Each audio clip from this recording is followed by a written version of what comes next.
Well, good morning, people of God. Good morning, good morning. What a wonderful day. Oh, give thanks unto the Lord, for he is good, and his mercy does endure forever. We are blessed to be able to start a brand new week.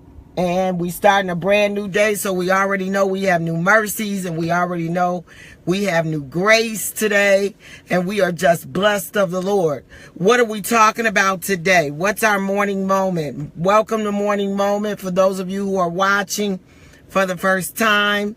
It's just a brief moment where we just believe one moment can change your life. We visit the Lord early in the morning in our first fruits and put our mind on the things that we need to put our mind on. Welcome, Deborah. Welcome, Sarah, our faithful soldiers who are always on here. Welcome, Eric, who just joined. What are we talking about today? We're talking about change. I want to start by just rebriefing on last week. We had some very awesome topics, but I want to particularly point out to you the one we had on Friday. The Lord gave me a prophetic word on Friday that he was going to move in the area of different. And after I hung up from the live broadcast, I began to just meditate on that and pray on that. And I connected with my sister Sarah. We were talking on the phone, and we were both saying we could just feel God working. It was like God was in his laboratory. He was just cooking up some things, and we just felt that it wasn't going to be long before we were going to realize the manifestation of different. And when I got to my job, I just felt led to pray, and I reached my hand out and I started to command different in the building and different. I prayed over my CEO, my vice president, my board of directors, and I just asked God, when I walk into this building today, I want to be the change element of different. I want different to just be all around me. Welcome, Tim, to the broadcast.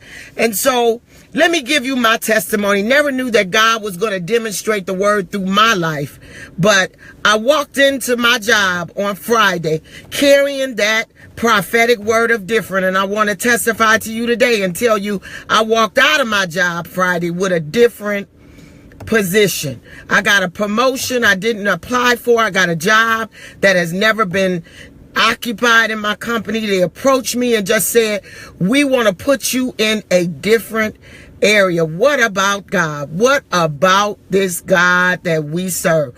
What a mighty God. He gave me the example in the first fruit of the difference. So those of you who heard that word on Friday, or you're hearing it now, hold on to it. It is here. The different season is here. But God said, the reason that I hesitate on changing the seasons, I want you to catch this today.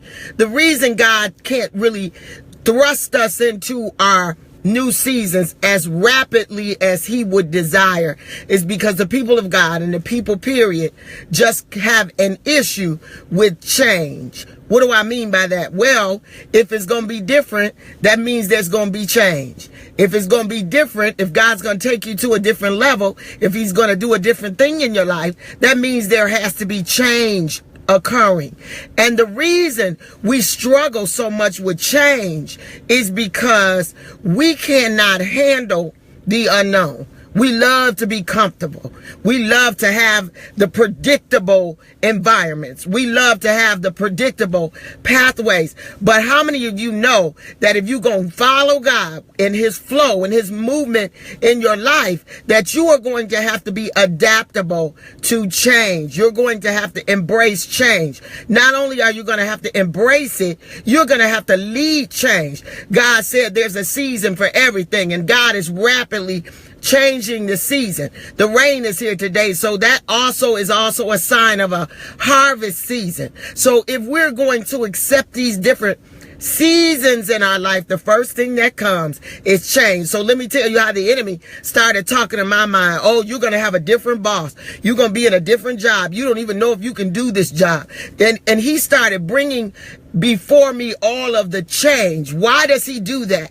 Because change can be the bridge to fear if we don't be careful. The first stage of change is to demobilizes us. It paralyzes us. It makes us come to a complete standstill. Where you were operating with a momentum in a forward motion, all of a sudden when change comes, you start to halt because you're using caution, because you don't understand what's ahead. You don't understand what the journey really starts to consist of. But I'm here to let you know, don't worry about the change when it comes, because God has already defined the change, defined the journey, and defined the destiny of success. And the assurance that we have is there is no failure in him. I wish one day we will wake up when the sun come up and we realize that we serve a God that just simply cannot fail. So I don't understand why we even have fear. That's why the Lord says he don't give us a spirit of fear. We're not supposed to carry a spirit of fear because there is no failure in him. So anything that we do, and we have the help of the Lord, and we trust him with our lives, and we know that he is the author and the finisher of our faith, then we also know that there is no fear in him. Also, when you get into the area of change, you need a definition. We need a definition in change. The reason that is so unclear and so unknown to us is because we don't understand it. We don't know what's going to be on the other side of it. We don't know what's on the side of it, above it, or up under it. So just seek to understand. If you're getting thrust into a change environment, or things are changing, or let's say you're changing your environment for your family, or you're changing your environment for your children, you need to explain to them what this means. Give the definition of the change. And then you yourself, if you're going to lead change, you have to manage the process.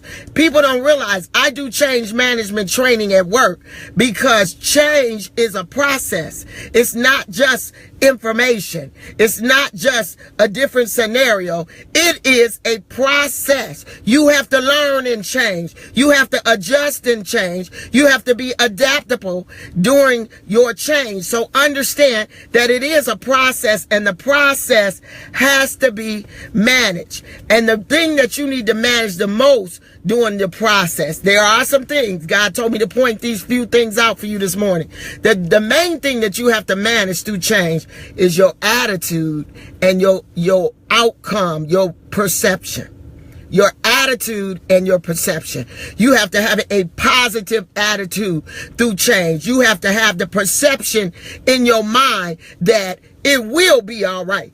Let me tell you what God showed me in this thing, and it's so deep. This is the reason why people can't get over grief. This is the reason why people struggle with death so much, is because death brings about change.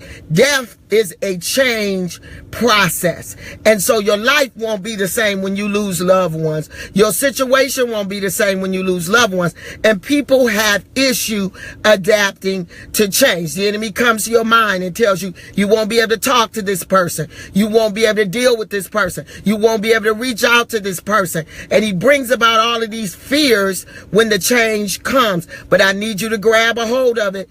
Understand that it's a process. Death is a process. Grieving is a process. And change is a process. But manage your process. Manage your attitude and manage your perception. And say, I can do all things through Christ. I will make it. I will manage this. And on the other side of it, regardless of what it feels like and looks like today, is victory, because there is no failure in him. That is the morning moment today. I hope you grab something out of it, because in the different, remember, the next step right after different is going to be change.